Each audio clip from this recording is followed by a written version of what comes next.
Damos gracias al Señor por poder ir a su palabra, para poder ver cómo el Señor nos enseña y quiere hacer de nosotros precisamente lo que Él anhela. Estamos allá en la primera carta de Pablo a los Corintios y a través de esta carta el Señor está instruyéndonos como iglesia en cuanto a cuáles son aquellos desafíos que debemos enfrentar, la manera en cómo el Señor espera que vivamos, la forma que debemos asimilar, que es la correcta en relación a cómo se lleva la iglesia cuando se entiende que realmente Él es el Señor de la iglesia, cuando se entiende que Él es la autoridad máxima y cuando podemos descansar absolutamente cumpliendo su verdad en que Él se encarga de edificar su cuerpo precioso. La semana recién pasada comenzamos a hablar sobre la importancia de la unidad, este llamado urgente que Dios está estableciendo a lo largo de su palabra para que podamos considerar esta preservación que debemos llevar a cabo en cuanto a la comunión, relación que Dios espera que llevemos adelante como cuerpo. Hemos sabido, naturalmente, a lo largo de la Escritura, que es evidente que Dios se ha encargado de proveer todo lo necesario para que tú y yo podamos disfrutar de una unidad con Él. Él se encargó de enviar a su Hijo Jesucristo, Él ha muerto por nuestros pecados, tenemos la posibilidad de reconocerle como el Señor y Salvador de nuestra vida y en el momento de nuestra salvación, la palabra nos dice que inmediatamente nosotros pasamos a ser un cuerpo con Él, a disfrutar de esa realidad que es extraordinaria, sobrenatural, absolutamente esencial y particular dentro de lo que es esta realidad de la iglesia del Señor. Esa es la razón por la cual la palabra de Dios no está enfatizando nunca esta idea de que la unidad debe ser nuestro objetivo primario, ni tampoco está mencionando allá específicamente que debe ser generada por nosotros. ¿Por qué? Porque la unidad Dios ya la creó, nuestra gran responsabilidad es ser coherentes con aquello y estar disponibles para vivir correctamente conforme a lo que el Señor ha establecido allí. En ese contexto, los hombres no podemos crear la unidad. Lo que sí debemos saber es que podemos bíblicamente o promoverla y preservarla, o podemos también, por otro lado, negativo, destruirla, afectarla. Los cristianos tenemos que reconocer que francamente todas las demandas que la Escritura está dando con respecto a la unidad tiene que ver con estar dispuestos a vivir como el Señor espera al respecto. En ese contexto tenemos allá convocatorias como la de Efesios capítulo 4, versículo 3, en donde el texto bíblico está señalando que debemos ser solícitos en guardar la unidad del Espíritu en el vínculo de la paz. Y de pronto tú puedes mirar al lado tuyo y decir, pero somos un poco diferentes con el hermano que tengo al lado. Tenemos gustos distintos, de pronto tenemos inclinaciones distintas en relación a ciertos deseos o placeres particulares en donde podemos naturalmente diferir. Pero lo cierto es que Dios se ha encargado de generar lo necesario para que aún podamos vivir correctamente la unidad. No solamente en cuanto a lo que significa esta realidad preciosa de la salvación, haciéndonos uno con Él en Cristo, sino también disfrutando de un montón de realidades que el mismo Efesios 4 describe. Por ejemplo, el texto menciona un Señor, una fe, un bautismo, un Dios y Padre que está por sobre todos y en todos. Y todo eso naturalmente nos hace notar que todo aquello que nos une es mucho más que aquello que pudiese naturalmente desunirnos. Y cuando nos damos cuenta en aquellas cosas que pudiesen desunirnos, cuando se trata de la familia de la fe, nos damos cuenta que hacemos un buen ejercicio al descartarlas, al realmente desecharlas, porque no son de edificación para nosotros. Tal como comenzamos a ver la semana recién pasada, la unidad de los corintios estaba siendo amenazada. Habían ciertas situaciones que estaban provocando conflictos dentro de la iglesia, contiendas dentro de la iglesia. Y Pablo no quiere esperar mucho más para poder abordar de lleno esto que sabemos el texto bíblico desea abordar también con nosotros. Tal como el Señor ha desarrollado en su palabra, usted y yo tenemos el privilegio de poder ir allá y poder extraer lo necesario para poder no solamente ser salvos, sino también ser santificados. Y en ese contexto vamos a ir a la porción que vamos a completar hoy día. Y luego vamos a orar al Señor para que Él nos guíe en lo que será su enseñanza. Primero a los Corintios, capítulo 1, versículos 10 al 17, es la porción de la palabra del Señor que nos permite Él poder concluir en esta ocasión. Primero a los Corintios, capítulo 1, versículos 10 al 17. La palabra del Señor dice así: Os ruego pues, hermanos, por el nombre de nuestro Señor Jesucristo, que habléis todos una misma cosa, y que no haya entre vosotros divisiones, sino que estéis perfectamente unidos en una misma mente y en un mismo parecer. Porque he sido informado acerca de vosotros, hermanos míos, por los de Cloé, que hay entre vosotros contiendas. Quiero decir que cada uno de vosotros dice: yo soy de Pablo, y yo de Apolos, y yo de Cefas, y yo de Cristo. ¿Acaso está dividido Cristo? ¿Fue crucificado Pablo por vosotros? ¿O fuiste bautizados en el nombre de Pablo? Doy gracias a Dios de que a ninguno de vosotros he bautizado, sino a Crispo y a Gayo, para que ninguno diga que fuiste bautizado en mi nombre. También bauticé a la familia de Estéfanas. De los demás, no sé si bautizado a algún otro, pues no me envió Cristo a bautizar, sino a predicar el Evangelio, no con sabiduría de palabras, para que no se haga vana la cruz de Cristo. Bueno, acompáñame en oración. Dios, te damos muchas gracias por darnos tu palabra, esta guía eficaz, necesaria, fundamental, Señor, para saber dónde movernos, cómo caminar, dónde sostenernos, Señor. Te damos tantas gracias porque a través de ella, Señor, tenemos tu verdad y nada más que tu verdad, Señor. Y nos ayuda tanto, Señor, saber que no nos has dejado sin dirección, no nos has dejado sin lo necesario para saber cómo movernos en esta vida, Señor. Pero también cómo nos permites a través de una vida correcta, Señor, llevando adelante tus principios, atesorar todo lo que será aquello que es el porvenir. Dios, te pedimos, nos ayudes a poder disfrutar de la realidad de una vida obediente, en donde los efectos de aquella obediencia son palpables a través de la cercanía junto a ti y enfrentar las situaciones que tú, Señor, tienes permitidas que nos sucedan en el contexto correcto, Señor, con una paz que sobrepasa entendimiento, con un gozo, Señor, inefable, con el privilegio, Señor, de una esperanza maravillosa. Ayúdanos, Señor, a poder considerar este desafío enorme que tenemos, cada uno de nosotros, de preservar esa unidad que tú ya generaste y ser coherente, Señor, con esa verdad de manera palpable en cada momento de nuestra vida. En el nombre de Jesús, amén. Amén. La semana recién pasada estuvimos hablando sobre la primera sección de esta porción. Específicamente hablamos sobre esta petición enfática que Pablo está llevando a cabo. El texto menciona en el versículo 10: os ruego pues, hermanos, por el nombre de nuestro Señor Jesucristo, que habléis todos una misma cosa y que no haya entre vosotros divisiones, sino que estéis perfectamente unidos en una misma mente y un mismo parecer. La frase allá, os ruego, es de donde desprendemos esta idea de esta petición enfática.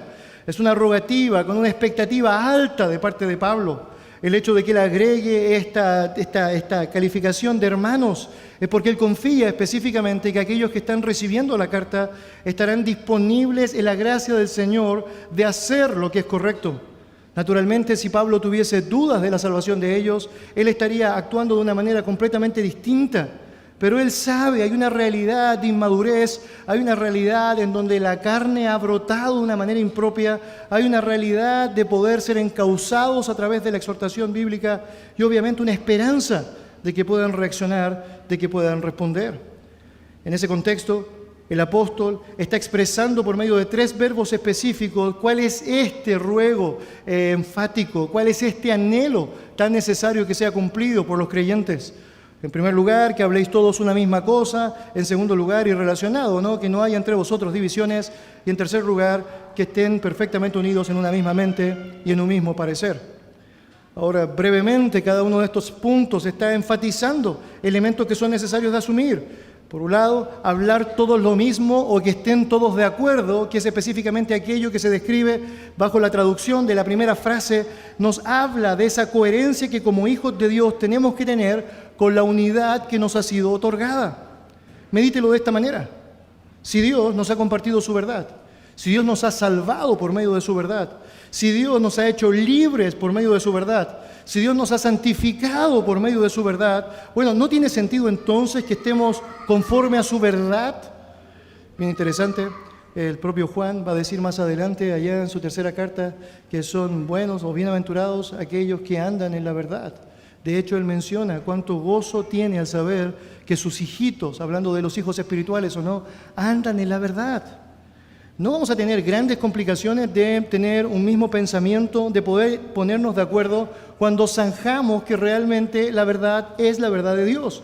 Y cuando estamos dispuestos a llevar adelante, sea lo que sea, aún por más costoso que pueda ser, aquello que el Señor ha determinado que debe ser palpable en nuestra vida. En ese sentido, ponernos de acuerdo cuando tenemos la verdad absoluta en nuestras manos, naturalmente no debe ser complejo si estamos dispuestos a someternos al Señor y dejar que nuestra carne esté subyugada dejar que estemos sometidos abiertamente, incluso en todos nuestros pensamientos, hacia la obediencia al Señor.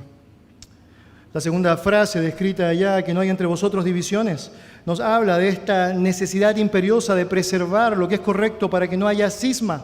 De hecho, esta palabra allá es la misma raíz de donde se saca ese término, cismas. La idea es que no haya ninguna rotura, rasgón, ningún asunto que pueda separar o que pueda distender.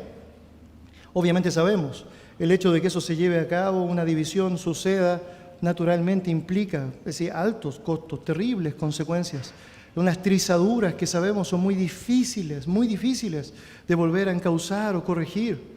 Jesús, que ha enseñado que un reino dividido contra sí mismo termina desolado, o que una casa dividida contra sí mismo va a terminar cayendo, sabe naturalmente que nosotros debemos considerar particularmente la importancia de la unidad, y ahí la razón de por qué Él, entre tantas otras cosas, describe en su oración antes de morir, que sean uno como tú y yo somos uno, Padre, que ellos sean uno.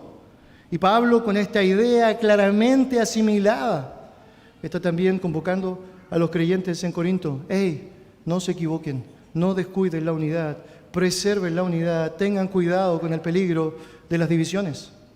Naturalmente, este es un asunto serio, absolutamente serio. Implica un celo correcto por la verdad. Si en primer lugar estamos de acuerdo con la verdad, naturalmente no vamos a tener grandes problemas para tener esta misma mente, tener este mismo sentir que Dios espera que sea parte de nosotros. Pero también el tener esa misma verdad nos va a hacer que estemos tan cuidadosos de que ésta sea atacada, ofendida, blasfemada, afectada. En ese contexto estamos alertas y atentos de poder llevar adelante aquello que el Señor espera. Una vez que tienes el privilegio de tomar esa verdad, bueno, necesitas atenderla, aprenderla, necesitas obedecerla, necesitas tú y yo defenderla. La tercera expresión que aparece descrita ya en el relato es que estéis perfectamente unidos en una misma mente y un mismo parecer. Como creyentes, nosotros necesitamos apreciar la unidad vital que el Señor nos ha entregado, y sabemos que eso implica esta ligación tanto interna, que tiene que ver específicamente con la idea de la mente, como también a través de la expresión externa, este mismo parecer. Es decir, en la práctica bíblica es fundamental tener una común, es decir, forma de pensar, y también una común forma de ejecutar o demostrar los resultados naturales de aquello. Esto es bien interesante, porque la realidad en la que nosotros vivimos nos hace pensar muchas veces que, es decir, estar totalmente de acuerdo en algo, es decir, puede ser aburrido, es decir, francamente se ve así. Hay frases incluso que están asociadas con eso. Por ejemplo, frases como esta que señalan que si dos personas están totalmente de acuerdo en algo, una de ellas es innecesaria. Y de pronto se acostumbra a decir frases como estas en relaciones sobre todo matrimoniales o diferentes otras cosas, en donde hay un gran valor que se trata de incentivar cada vez más en nuestro mundo, en aquellos aspectos que tienen que ver con el disociarnos, en aquello que tiene que ver con pensamientos múltiples, enemistades que de alguna manera pensamos tienen algo de valor en cuanto a su riqueza. Pero lo cierto es que lejos de pensar así, el Señor desea que tú y yo valoremos el hecho de enfatizar cada día más el estar de acuerdo, el poder estar, es decir, viviendo bajo una misma norma de conducta o siguiendo una misma regla, como Pablo le dijo allá a los filipenses. Si la lógica fuese que estar completamente de acuerdo con alguien hace que algo sea innecesario, bueno, deberíamos decir entonces que es innecesaria la relación que tiene el Hijo amado Jesucristo con el Padre, o que es innecesaria la relación coherente que la Trinidad tiene entre sí, en donde están totalmente de acuerdo y en donde hay una perfecta armonía en lo que significa su desarrollo. Si pensásemos en la práctica que el estar totalmente unidos en un mismo parecer es aburrido, deberíamos asumir también entonces que el cielo va a ser aburrido. Deberíamos asumir entonces que mi relación perfeccionada en Jesucristo será aburrida, que la comunión y el compañerismo con aquellos que tienen la mente de Cristo y que están a mi lado será aburrida. Pero francamente, aquello no es así. Podríamos aún pensar que las más dulces de las mentes armonizando en el matrimonio sería algo aburrido. Dios no dice eso. De hecho, Dios es tan enfático que ha dejado precedentes marcados en relación a la importancia de lo delicioso que es, lo maravilloso que es el poder estar juntos en armonía. El Salmo 133 dice: mirad cuán bueno y cuán delicioso es habitar los hermanos juntos en armonía. Es como el buen óleo sobre la cabeza, el cual desciende sobre la barba de Aarón, y baja hasta el borde de sus vestiduras, como el rocío de Hermón, que desciende sobre los montes de Sión, porque allí envía Jehová bendición y vida eterna. El punto de este salmo es lo precioso y armonioso que es la unidad. Obviamente, esta semejante unidad que podemos obtener en el Señor y que podemos disfrutar en una camaradería con otros y con nuestro Señor. Yo sé, por experiencia, es decir, vital o no, que los momentos más dulces y profundos que he podido disfrutar de compañerismo en la vida han tenido que ver con aquellos tiempos en donde estoy compartiendo conversaciones con personas que tienen el mismo criterio en el Señor. Es que es tan incómodo tener que hablar con alguien que no entiende lo que estamos hablando. Es tan incómodo tener que estar luchando con ciertas cosas que por la gracia del Señor podemos realmente coincidir en Él. Y de pronto hay tanta riqueza, tanta maravilla cuando tú y yo estamos coordinados en la verdad y estamos conversando y conversando y conversando y conversando y disfrutando de lo que eso significa. Mientras más profundo es el acuerdo que tú y yo podemos tener en la verdad, más profundo será el gozo que Dios permitirá que tú y yo tengamos. Por lo tanto, esos momentos terminan siendo tremendamente valiosos, momentos que no solamente tienes que saber, van a perpetuarse por la eternidad, por lo tanto no quieres desaprovechar este tiempo de poder tenerlos. Y allí el privilegio de ser uno en Cristo, el poder atesorar las bondades, el poder vivirlo plenamente, el poder disfrutar, el hecho de saber que Él nos ha regalado del gozo de aquella unidad, pero también saber que por el hecho de ser un regalo tan valioso va a ser profundamente amenazado y va a ser obviamente una dificultad en muchas ocasiones de nuestra vida el hecho de preservarlo. Precisamente eso es lo que está pasando con los corintios. Dios, que ha dado tanta riqueza a esta iglesia, que le ha dicho en el contexto que son enriquecidos con bendiciones espirituales, que tienen lo necesario para avanzar, que ni siquiera les falta algún don. Bueno, lo cierto es que estaban siendo amenazados en este marco difícil de la preservación de la unidad. Y ahí es donde Pablo necesita decir: tengan cuidado, tengan cuidado. Y es ahí donde también el Señor nos ayuda a nosotros a saber cómo evitar caer en los peligros de la desunión. Un segundo aspecto que el texto nos va a señalar tiene que ver con la problemática que están enfrentando los corintios, esta problemática particular. Mira en tu Biblia, por favor, versículos 11 y 12 de 1 Corintios capítulo 1. El texto dice: porque he sido informado acerca de vosotros, hermanos míos, por los de Cloé, que hay entre vosotros contiendas. Quiero decir que cada uno de vosotros dice: yo soy de Pablo, y yo de Apolos, y yo de Cefas, y yo de Cristo. Bueno, Pablo está apelando en favor de la unidad cristiana a partir de la información que él ha recibido. Esta información, sabemos, ha sido recibida por él, de parte de los que son catalogados en el texto como los de Cloé. Y no tenemos ninguna otra información de ellos aparte de esta mención escritural que aparece allá en el texto.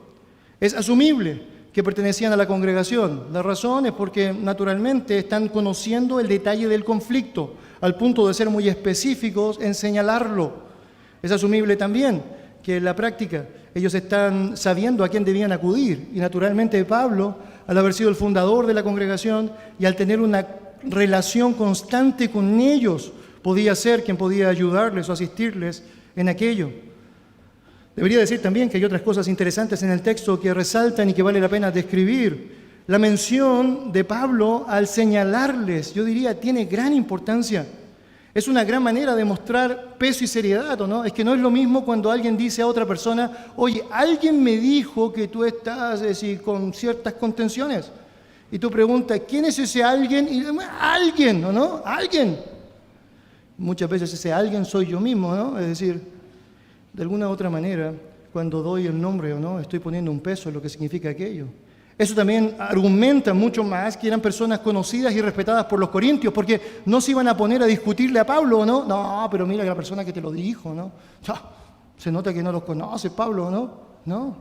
El peso del nombre que estaba siendo dado allá daba allá una razón de autoridad, aquello que Pablo estaba mencionando, no como un rumor, sino como un hecho consumado, que sabía era cierto y que debía ser tratado.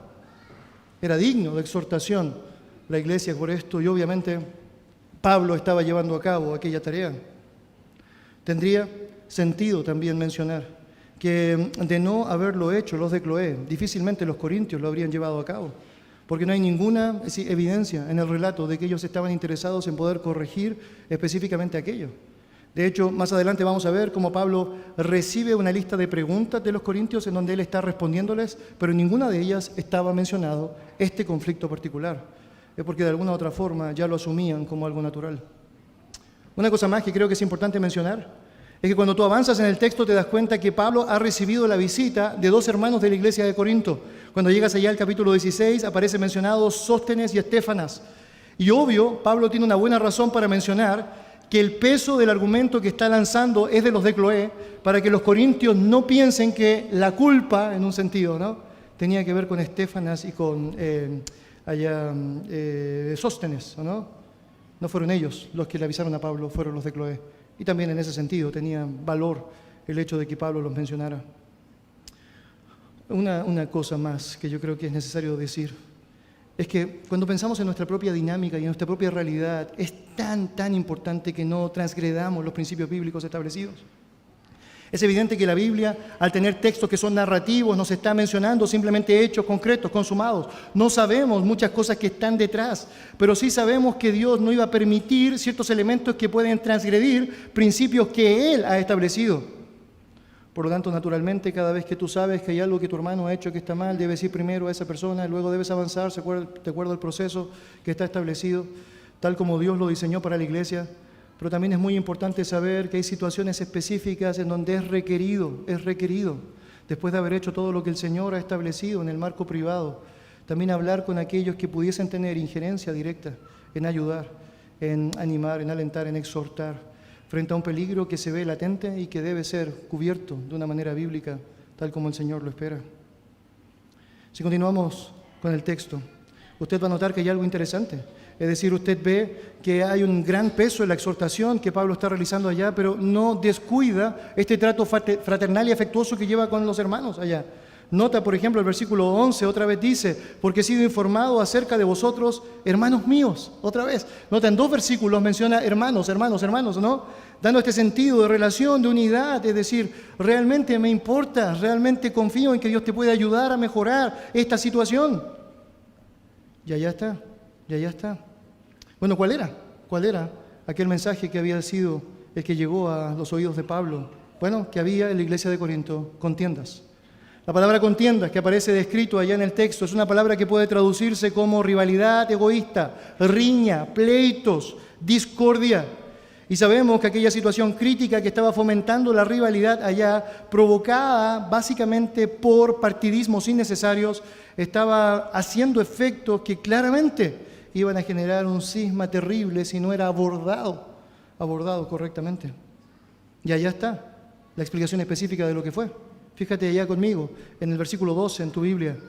Dice el texto, quiero decir que cada uno de vosotros dice, yo soy de Pablo, y yo soy de Apolos, y yo de Cefas, y yo de Cristo. Muy interesante, Pablo está diciendo, he oído de vosotros que hay contiendas, y después dice, quiero decir, o sea, quiero explicarles, ¿cuáles son esas contiendas? Bueno, aquellas que son motivadas particularmente por estos partidismos, en donde ciertos grupos estaban colocando a ciertos líderes particulares como sus referentes, estaban naturalmente abanderándose con ellos y haciendo de ellos básicamente personas que estaban siendo puestas por sobre las otras, sin que ellos ni siquiera estuviesen presentes en la escena.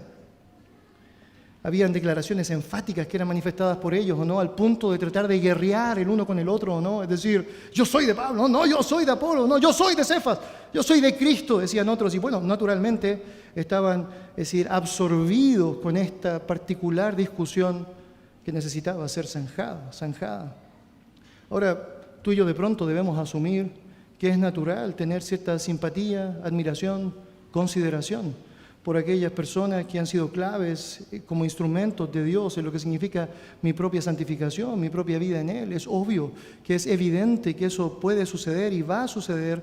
Es requerido en un sentido, si tenemos un corazón que late y tenemos emociones controladas, que eso suceda. Pero de allí a con ello generar comparaciones jactanciosas en el sentido de superioridad, en el sentido de ir a ellos por sobre aquella realidad a la cual debemos acudir como cristianos, que es a nuestro Dios. Bueno, naturalmente hace de esto algo absolutamente divisivo, peligroso, terrible, terrible. Pensemos un momento en estos nombres que aparecen descritos allá como aquellos que eran usados por la congregación para someterse a ellos y para decir que ellos eran de ellos específicamente, ¿o no? Tienes allá Pablo, Apolo, Cefas y Cristo. Bueno, déjame decir algunas cosas. Pablo ha fundado la iglesia, naturalmente es asumido como el fundador. Y es obvio que en las congregaciones va a haber un gustito especial por aquel que se ha encargado de fundar aquel lugar en donde tú empezaste. Muchos de nosotros podemos tener cierto cariño, aquellos que llevamos más años en la iglesia, de todo lo que fue el proceso de conformación y muchas de las historias, las batallas, los desafíos en los cuales Dios nos puso allá para poder vivir. Y a medida que avanzamos, ciertas escenas o ciertos liderazgos nos impactan. Bueno, Pablo, tal como describe en el capítulo 3, fue el que se encargó allá de plantar. Y era esperable que aquellos que fueron parte del primer grupo de los corintios y que probablemente era la mayor cantidad de personas, dado el tiempo que ha pasado desde que Pablo estuvo ahí hasta que él partió, naturalmente estaban tan contentos con Pablo, habían aprendido tanto de la grandeza de Dios por medio de Pablo, que están diciendo con gran gozo, ¿no? Y jactancia, soy de Pablo. Bueno, luego de Pablo sabemos, por la Escritura, que quien toma el liderazgo de la iglesia allá en Corintios fue Apolos. ¿Y qué sabemos de él? Bueno, que al poco tiempo de que Pablo había plantado, según el mismo capítulo 3, Apolos regó, dice Pablo, ¿no? Es decir, él había colocado allá una base para lo que era la fundación de la iglesia y ahora Apolos estaba construyendo, edificando sobre aquella realidad preciosa. Sabemos que Apolos era de Alejandría, un centro universitario muy popular allá, de las lenguas, bien reconocido, muy educado. La Biblia nos dice en el libro de Hechos que tenía dominio sobre la Escritura, enseñaba sobre Jesús en Éfeso, pero en ese contexto fue encontrado por Priscila y Aquila y se dan cuenta ellos que habían ciertos elementos de la salvación que no habían sido profundamente arraigados en su información. Entonces ellos le enseñan, ellos colaboran con lo que significa su formación y bueno, ahora él con mucha elocuencia está siguiendo adelante con esta vehemencia en la exposición de la verdad, en la exposición de lo que es el mensaje correcto de nuestro Señor. Es asumible que algunos miembros de la iglesia estaban impactados ahora porque tenían un liderazgo que era elocuente, un liderazgo que tenía fuerza en lo que decía. Recordarás que una de las acusaciones que Pablo recibió, tanto acá como en 2 Corintios, era que él era débil de palabras, que él cuando se presentaba frente a ellos no era tan fuerte como cuando escribía. Pero ver a Apolos era ver a alguien que era convincente, alguien que francamente podía persuadir. Entonces algunas personas decían, yo soy de Apolos. Sí, yo soy de Apolos, por supuesto que soy de Apolos. Más adelante Pablo va a señalar, de hecho, en el capítulo 16, que Apolos no quería ir a Corinto. Apolos había dejado el pastorado en Corinto, había seguido con lo que significaba el ministerio y en un momento se encuentra con Pablo y dice en el capítulo 16 que yo le dije que fuera, que volviera con ustedes, ¿o no? Y él dice, no, todavía no. Es muy probable que una de las razones era porque él no quería ser parte tampoco de estos partidismos activos y llegar a ese lugar y que la gente empezara a endiosarle de una manera peligrosa, nociva, terrible. ¿Qué podemos decir de Cefas? Bueno, Cefas es un nombre para Pedro. Bien interesante, es el nombre arameo para Pedro. No tenemos referencia de que Pedro haya estado en Corinto, pero es una posibilidad. De hecho, cuando llegas al capítulo 9, Pablo menciona, simplemente como una cita nomás, que Pedro realizaba viajes misioneros con su esposa, como sabían. Entonces, es probable que Pedro pasó por Corinto y pasó con su esposa por Corinto, porque esa es la razón por la cual Pablo tenía que mencionarlo, ¿no? ¿Cuál es el sentido de decirlo si los hermanos allá no lo conocían? Pero también, aunque no haya sido mucho el impacto presencial de Pedro, era obvio que todos los que eran parte de la iglesia sabían que él era pilar en lo que había sido la construcción, que él había sido un líder fundamental en el inicio de la iglesia, que él había sido un líder convocado por Dios para la predicación a los judíos. Por lo tanto, todos los judíos que habían conocido a Cristo tenían una gran cercanía con Pedro, naturalmente. Veían en Pedro un gran precursor de lo que era el gran aspecto de obediencia hacia la ley. Entonces están diciendo, bueno, Yo soy de Pedro, yo soy del líder de la iglesia, ¿no? Yo soy de Pedro, ni Pablo, ni Apolo. Pedro va conmigo. Por último, algo que parece sorprendente es que había un grupo que decía, yo soy de Cristo. Y ahora usted a simple vista podría decir lo mismo que yo, dije a simple vista, ¿o no? Bueno, este grupo es el que está bien, ¿o no? Es decir, ¿cuál es el problema? Es decir, obvio, estos son los que ganan, listo, se acabó, se zanjó. Y Pablo entonces va a decir, imítenlos a ellos, ¿o no? Pero no. De hecho, están encasillados dentro del mismo grupo de los divisivos. Y déjeme decirlo así, es que usted puede tener la mejor verdad en sus premisas verbales, pero si usted lo hace con jactancia y su espíritu no es el correcto, todo eso puede ser francamente distorsionado. Ellos estaban utilizando esta imagen de Jesucristo como aquel que claramente debe ser seguido, como un argumento para ponerse por sobre los demás y hacer notar a los demás que ellos eran superiores, un nivel máximo de espiritualidad, y no hacer lo que debería hacer alguien que francamente es un seguidor abierto de Jesucristo, ¿no? Es decir, con humildad, tratar de enseñar, con mansedumbre, paciencia y doctrina, aquello que debía ser entendido por el resto. Básicamente había jactancia de asumirse más espirituales. Como notarás entonces, el problema que tenemos acá es que se han formado facciones específicas dentro de la iglesia, creyentes que se habían abanderado con grupos específicos y que estaban hasta ese momento entonces relacionándose con esta lógica de personas específicas enunciadas. Lo paradójico es que ninguna de las personas que estaban siendo usadas por ellos como sus líderes estarían de acuerdo con esto. Al contrario, estarían en completo desacuerdo de aquello. Ayuda a mencionar que si tan solo tú miras el ejemplo de Pablo, te das cuenta que él más adelante, y lo veremos con detalle ya en el capítulo 3, está diciendo vez tras vez sobre la importancia del testimonio de Apolos y enfatiza el rol de Apolos y habla de lo bendito que es aquel que ha podido disfrutar de la gracia de Apolos en su vida por medio de su ministerio. Él honra a su colega. No hace lo que tú podrías imaginar estaban haciendo los corintios, en donde trataban de enfatizar el uno a costa del otro. Es porque francamente ellos, en la madurez espiritual del Señor, no habrían caído en aquella misma situación. Allí el problema entonces.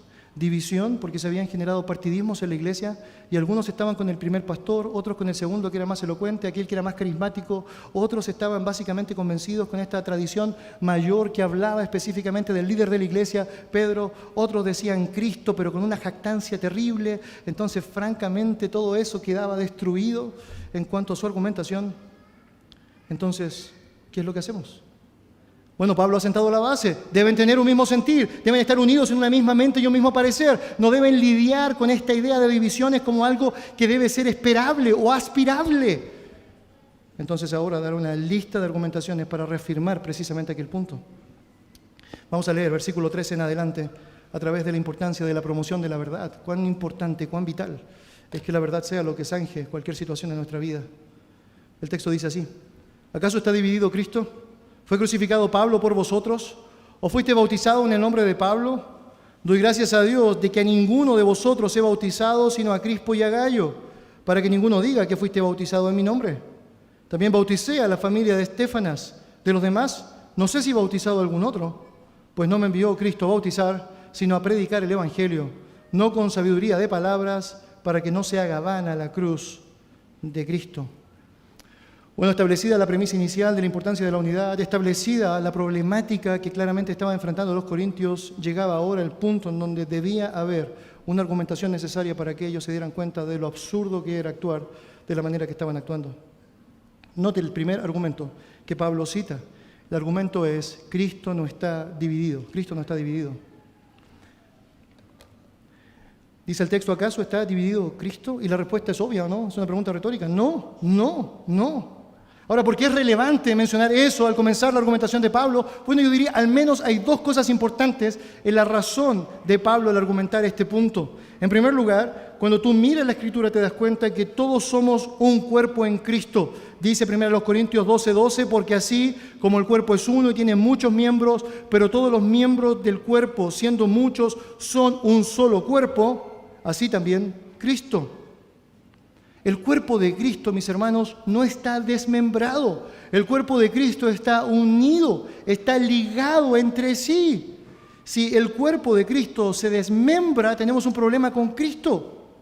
Y naturalmente, Él se ha encargado de preservarlo de la mejor manera. El cuerpo es uno solo. si tratamos de sobresalir sobre otros miembros, si tratamos de ponernos por sobre una realidad que no nos pertenece dentro de esta unidad de cuerpo, si tratamos de evadir la función que Dios nos dio dentro de la lógica de los miembros del cuerpo, francamente lo que estamos haciendo es una contradicción con la realidad vital de Cristo unido. Cristo es uno, no se disgrega, su cuerpo no se ha separado, no te separes tú, no lo hagas.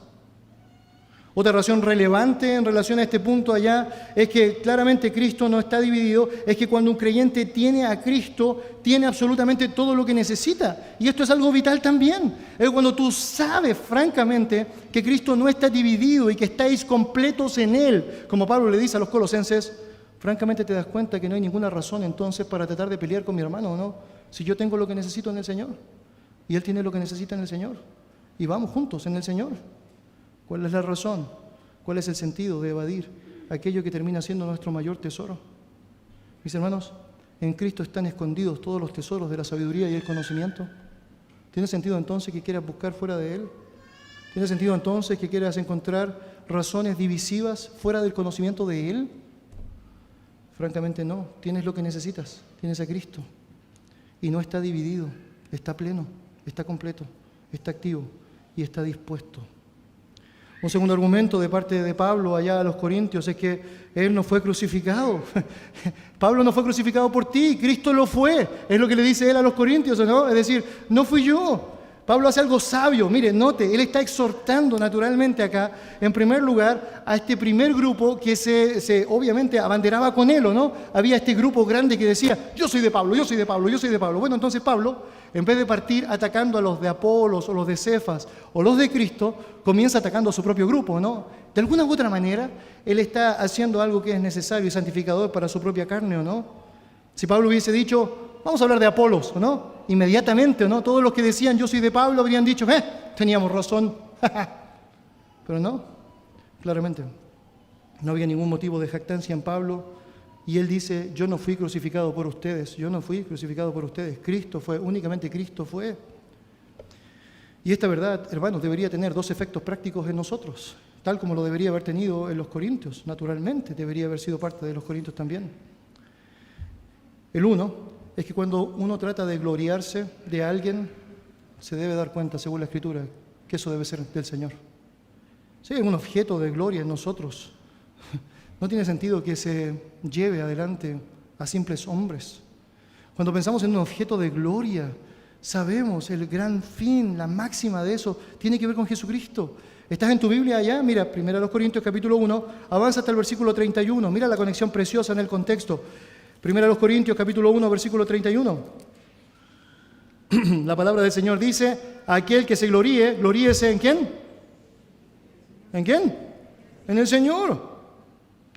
Comparado con lo que Cristo ha hecho al morir por nosotros, las características de los diversos líderes que nosotros podríamos conocer, por más buenos que estos pueden ser en el Señor, no son absolutamente nada, nada, nada, nada. Elevar a un líder humano o un maestro humano al punto en que nuestra lealtad por él despedaza el cuerpo de Cristo, significa que hemos perdido de vista aquello que obviamente es de infinito, enorme, increíble valor en el Salvador crucificado. El otro efecto de esta verdad, el saber que Pablo no es el que murió por ellos, sino que Cristo es el que había muerto por ellos, tiene que ser básicamente el de recordarnos permanentemente que no podía haber algo más grande, lo suficientemente grande para poder salvarnos, que no fuese nuestro propio Señor Jesucristo allá en la cruz.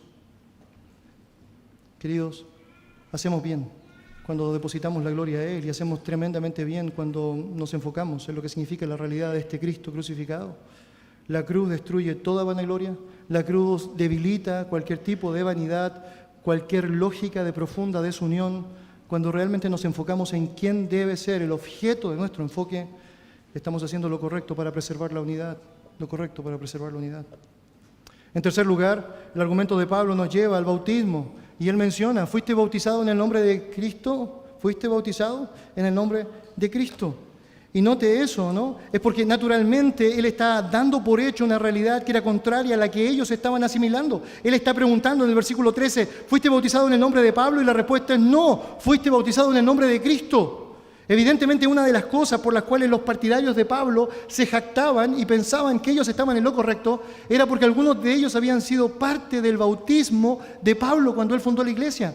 Entonces decían, jeje, yo soy de Pablo, a mí me bautizó, ¿o no? Este es como mi mamá me da manjar colún, Pablo me bautizó.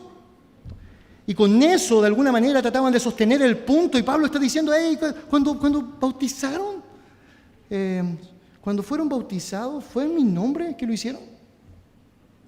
Y la respuesta es no. ¿Te identificaste con Cristo en el momento de tu bautismo o te identificaste con un líder humano cuando lo hiciste? ¿Era tan importante para ti que te bautizara tal hombre? ¿Que era más importante que lo que significaba en la práctica el bautismo? Y francamente, cuando miramos con detención eso y pensamos en nuestra propia realidad, nos damos cuenta, no es relevante eso. Lo relevante es haber sido bautizado en el nombre de nuestro Señor Jesucristo. Cualquier hombre, cualquier líder humano, por más admirable que sea en su relación con el Señor, no tiene ningún punto de comparación con Cristo. No solo eso, sino que el significado del bautismo en sí mismo sería una contradicción con respecto a esa realidad de jactancia humana. Recuerda que el bautismo está reflejando, entre otras cosas, el morir al yo. ¿Qué sentido tendría que simplemente a través de una lógica como esa estuviese avalando la jactancia para decir que yo soy más importante que el otro porque tengo un líder específico? Mis hermanos, eso no debe ser así. Fuimos bautizados en el nombre de Cristo. Y por último, debería decir que los verdaderos líderes del Señor o maestros del Evangelio van a priorizar lo que realmente es importante, y es la predicación. Déjeme decirlo de esta manera. Cuando pensamos en la realidad de llevar adelante un ministerio de liderazgo, una de las tentaciones más comunes que existirán al respecto tendrá que ver con cómo podemos, lograr mayor nivel de popularidad, cómo podemos lograr mantener a la mayor cantidad de gente cautiva a lo que puedo decir o lo que puedo demandar. Y una de esas tentaciones tiene que ver específicamente con caer en estas lógicas de elocuencias o palabras persuasivas, palabras infladas, como dice su palabra, para tratar de alguna manera de seducir a ciertas mentes incautas, como dice la palabra también. Ahora, bien interesante, cuando Pablo está hablando sobre esto y en este contexto lo dice, él está señalando que su gran misión tenía que ver con predicar el Evangelio, no con sabiduría humana. ¿Y por qué está diciendo eso? Bueno, básicamente porque una tentación natural es hacerlo así, con sabiduría humana. Decir aquello que puede sonar atractivo, atrayente, llamativo, pero que no hace el efecto que sabemos Dios puede hacer. Mira lo que dice el versículo 17, por favor, en tu Biblia. 1 Corintios 1:17. Pues no me envió Cristo a bautizar, sino a predicar el Evangelio, no con sabiduría de palabras, para que no se haga vana la cruz de Cristo. Y aquí es donde Pablo por primera vez va a dar un pequeño golpe de exhortación a los seguidores de Apolos. Cuando conoces la historia de Apolos, sabes que una de las características esenciales de él, según Hechos 18:24, es que él era un varón elocuente de palabras. Luego sabemos que es afinado en el conocimiento de la verdad por Priscila y Aquila, y luego es enviado a Corinto. Pero naturalmente él tenía gran capacidad de elocuencia que era considerado por muchos como algo tremendamente importante, al punto de utilizar ese argumento como el gran punto que me hacía más importante que el resto de los demás en la iglesia. Porque yo tengo un líder carismático, elocuente, un líder atrayente, un líder que cautiva con sus palabras. Ahora, cuando miramos honestamente la verdad, te das cuenta que eso no es lo más trascendente cuando se trata de lo que Dios espera. Es obvio, por todo aquello que acabo de mencionar, que los dos líderes principales en esta segmentación que existía en la iglesia eran Pablo y Apolos, ¿o no? Eran los usados por los grupos mayores dentro de la iglesia. De hecho, cuando lleguemos al capítulo 3, la discusión va a seguir precisamente con Pablo y Apolos, precisamente allá con ellos dos. Y Pablo está diciendo que cuando llegó a la iglesia en Corinto, él se dio cuenta que él tenía que hacerlo de una manera que fuese la correcta. Y eso era llevar adelante el mandato que Dios le había dado, predicar el Evangelio, predicar el Evangelio, predicar el Evangelio. De hecho, es bien interesante porque él no solamente menciona la importancia de la predicación del Evangelio por sobre cualquier actitud de elocuencia humana o sabiduría humana, sino que además él va a mencionar cómo incluso predicar el Evangelio es mucho más importante que cualquier señal que pudiese llevarse a cabo. Mira, por favor, si avanzas conmigo, el capítulo 1, versículos 22 al 24. El texto dice lo siguiente, capítulo 1 de Corintios, versículos 22 al 24. Porque los judíos, note lo que dice, piden señales y los griegos buscan sabiduría. Pero nosotros predicamos a Cristo crucificado. Para los judíos ciertamente tropezadero y para los gentiles locura, mas para los llamados así judíos como griegos, Cristo, poder de Dios y sabiduría de Dios. Esto está bien interesante, ¿no? Pablo está diciendo, mire, no es la sabiduría humana, no es eso lo más importante para el liderazgo. Si te pones a enfatizar la sabiduría humana por la sabiduría humana, vas a dividir la iglesia, la vas a dividir. Los que están buscando la palabra terminarán por irse. Si tú enfatizas las señales simplemente por las señales, por más que los judíos las pidan, eso no es lo más importante en relación a la palabra. Vas a tener cautivas a personas con ciertas señales específicas y se van a mantener en la medida que les des más señales. Pero eso no va a santificar sus vidas, eso no va a transformar sus corazones. Él está diciendo, ninguna de esas dos cosas tiene relevancia. La relevancia es la predicación del Cristo crucificado. Y allá está.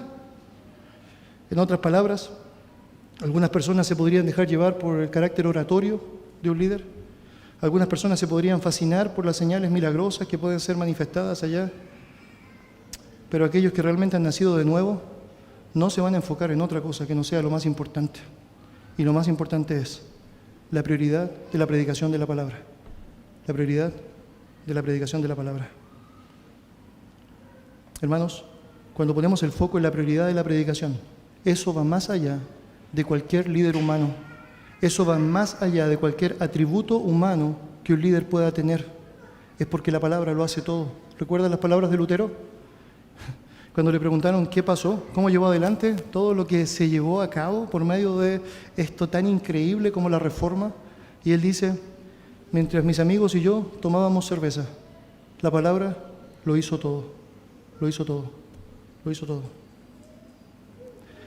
Hermanos, no estaríamos tan propensos a divisiones y conflictos si nos preocupáramos menos en aquellos asuntos que francamente no sirven y diéramos énfasis a aquello que el Señor ha determinado.